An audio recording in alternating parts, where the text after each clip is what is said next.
was my interest in this bill. You know, because as I said earlier, I was a part of a lot of this at the beginning. You know, and I've supported it. But you know what the PLDC and all of the outcry has made me aware of is that, you know, maybe we need to revisit of how we really are planning and for the future for our state.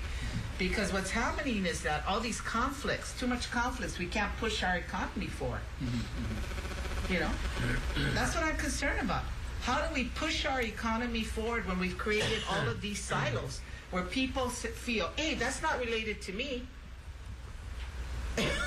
You know, when you talk about housing, you know, because they're site specific, yeah.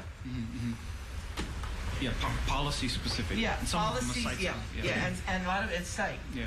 You know, like rental housing for, you know, certain of what we've done is very site specific. You know? Those were needs that were identified by the legislature at the time as needs that were important to be fulfilled, and therefore should benefit from certain authority to move the issue forward. So they should be benefited from certain authorities to be moved forward. That was the wisdom of the legislature at the time.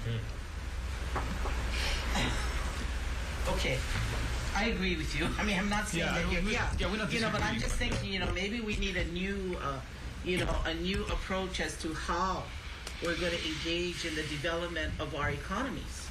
You know, maybe the silo idea used to work for us then, but do not work now. You know, when we're looking at more private-public partnerships, trying to engage in you know, which we're the state.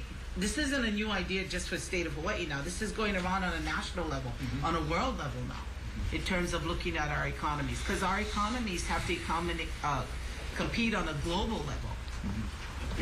You know, we're no longer just competing on a local, national level. Do you have any thoughts on that?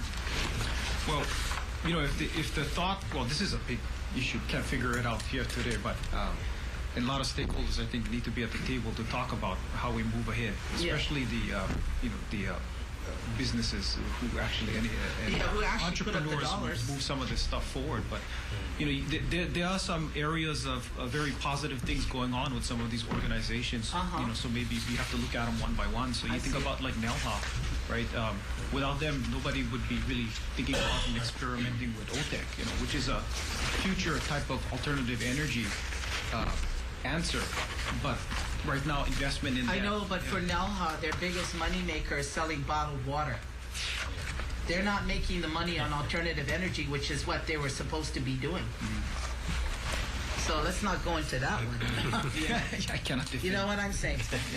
You know, so maybe they have been, you know, but what have they actually achieved? Yeah. That's my thinking. Anyway, somebody else can take it. English. Thank you, Jesse.